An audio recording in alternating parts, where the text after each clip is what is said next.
Learn English now. Your daily podcast for better English. Exactly. So our mission today, we're pulling out that framework, looking at the choices that turn a basic answer about free time into a real dialogue. We're talking verbs, emotions, follow-ups, Yeah. all the stuff that makes you sound natural, informed. Yeah, the stuff that makes it interesting. Mm-hmm. And for you, the learner, think of this as a masterclass. Hobbies, Yeah. as our notes say, they're like this perfect gateway topic for small talk, right? Everyone's got them. True. But we're not just listing activities. We're showing you how to use the language, the verbs, the reasons why you do them to sound, well, passionate and confident. It's a skill you can use for basically any personal topic. Okay, let's jump right in then. The foundation seems to be these three key action verbs. Ah, yes. Play, go, and do. Right. Let's unpack that. The guide suggests getting these three right basically cuts out a lot of awkwardness from the start. It really does. So play, the framework says, use this mainly for structured games. Think team sports, things with rules, often a ball or a board. Like football, basketball, tennis, chess even. Exactly. Chess fits. Yeah.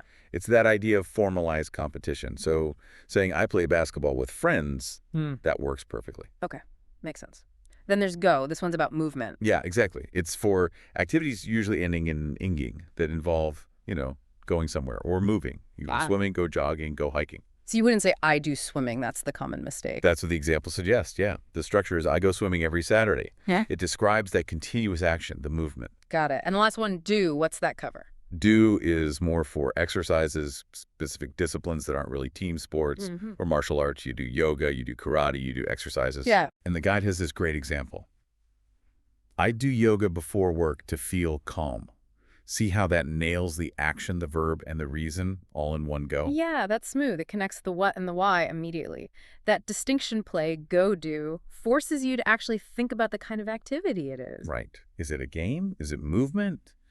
Or a practice? So once we've got the right verb, the next layer is feeling, expressing the emotion. Yes, and this is where it gets strategic. The guide gives us three main verbs for enjoyment, like a volume dial for your passion. Okay, what are they? You've got love at the top, strongest passion. Then enjoy, which is described as polite, natural, good for general conversation. And then just like, which is more neutral.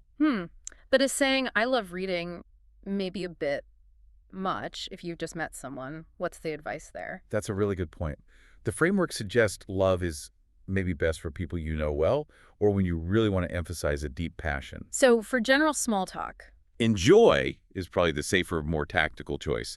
Saying I enjoy cooking often sounds more inviting than I love cooking right off the bat. It shows enthusiasm, but doesn't demand, a deep dive immediately. That makes sense. Sort of pacing the connection. Okay, so we know what we do with the right verb and how much we feel about it. Now, this next part is where I thought it got really interesting. The framework says you need the why, linking the activity to the benefit. Absolutely. You can't just leave it hanging. And the guide helps by grouping hobbies into categories tied to their benefits. Let's start with creative hobbies. Things like painting, writing, photography, cooking. And the main motivation there, usually self-expression, creating something. So if you say, I enjoy writing, the natural follow-up links to that. Exactly. I enjoy writing because I can express my feelings. It shifts focus from just the act to the inner reward. Okay. Then we have intellectual or learning hobbies, studying languages, taking courses, learning piano. Right. And the motivation here is clearly about gaining new knowledge or skills. Like the examples in the notes, James, reading nonfiction about science, driven by learning. Versus Emma reading fantasy, maybe more for escape or imagination, which edges back towards the creative side. Understanding that difference helps you ask smarter questions later. Definitely. Oh, and there's a neat language tip here. When you're talking about these learning activities, the guide suggests using the present continuous. To show progress. Exactly. It sounds more active, more engaged. So instead of just, I study Spanish, it's better to say, I'm getting better at painting, or I'm improving my English. Shows momentum. That's a really practical tip. Okay, so beyond learning and creating, sometimes we just do hobbies for the feeling, right? The emotional or physical payoff. For sure. And we need the right adjectives for that. So gardening. The word is peaceful. I enjoy gardening because I feel peaceful outside. Right. Or reading, painting, playing guitar. Those are often relaxing. Dancing, watching movies.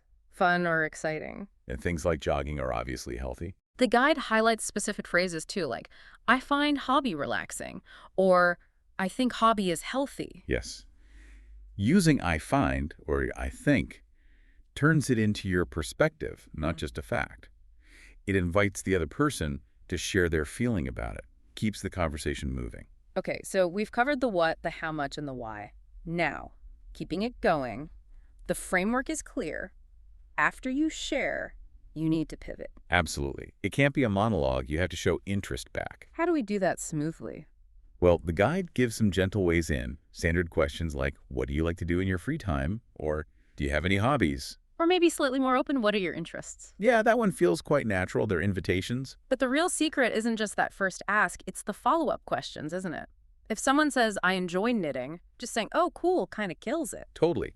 A genuinely interested person uses the why and how we just talked about. The notes break down 4 key follow-up areas. Okay, what are they? First, context. How long have you done that? Yeah. Knowing if it's 5 years versus 5 weeks tells you a lot about their commitment. Right. Second, back to the motivation. Why do you like it? Asking for that benefit again. Third, the social angle. Who do you do it with? Is it solo or shared? And finally, practicality. When do you usually do it? How does it fit into their life? And to answer that when question well, the framework points us to adverbs of frequency. Like always, usually, often, sometimes. Rarely, never. Yeah. These little words are surprisingly powerful. They instantly place the hobby in their routine. So I usually paint on weekends, sounds like a regular thing. Right, maybe a ritual, while I sometimes play the guitar after dinner, feels more casual, spontaneous. And I never go skiing because it's too cold. Uses it to just shut down that possibility, defines a boundary. Exactly. It grounds the activity in their actual life. Okay, let's shift perspective slightly. This structure also reveals a lot about personality, particularly the group hobbies versus solo hobbies thing. Big difference there. Group stuff, playing soccer, singing in a choir, board games, jamming with friends. The motivation seems mostly social and fun, right? The activity is the excuse to connect. Yeah, the notes mention someone jamming with friends just because it's more fun that way. Yeah. The connection is the point. Whereas solo activities, reading, writing, drawing, maybe solo hiking, they seem driven by wanting to feel peaceful, reflective. Definitely. If someone says they prefer solo hiking, you kind of get that their goal is more internal focus, maybe self-reliance, not necessarily chatting with others. It highlights personal preference. So bringing it all together, what's the bigger picture here? If this is a masterful blueprint, what's the ultimate payoff beyond just having better chats about hobbies? It's about recognizing that hobbies aren't just time fillers. They build real skills. And the guide gives us that great, my hobby helps me structure to talk about it. Right. Linking passion to practical skills. Exactly. So for those solo-focused hobbies, the skill might be patience, concentration. You can genuinely say, my hobby helps me learn patience, or it helps me be more creative. That's valuable stuff professionally. And the social ones. Great for soft skills. Sure, my hobby helps me stay healthy is one thing, but my hobby helps me meet new people, or it helps me practice teamwork. Those connect directly to networking or job skills. Plus, the guide mentions hobbies turning into careers, photography, cooking, design. Absolutely. This framework teaches you to articulate the skill you've gained, not just name the activity. That demonstrates value. Okay, quick recap then. We've got the action verbs. Play, go, do. The intensity scale, like enjoy, love. Useful adjectives for the why. Relaxing, creative, fun, healthy. And crucially, the question structure asking and following up to keep things flowing. And the final takeaway, it seems, is confidence. Using this structure helps you talk clearly about what you enjoy. Precisely. The more you practice articulating the what, when, and why of things you care about, the more fluent and, self-assured you sound overall. Yeah. The secret really is just talking about what you love, but using this structure makes it effective. Right. So here's a final thought for you, the listener, building on those examples, James and Emma. Ah, yes. James liking nonfiction for learning, Emma liking fiction for escape. Very different personal drivers. Yet they both like chocolate cake because, well, everyone loves it. Universal appeal. So think about your own favorite hobby. Is your main drive something deeply personal, like James's learning or Emma's imagination? That internal focus. Or is it more like that chocolate cake driven by the social connection, the shared enjoyment, the simple pleasure of doing something lots of people find fun? Which pull is stronger for you? The solo journey or the shared experience?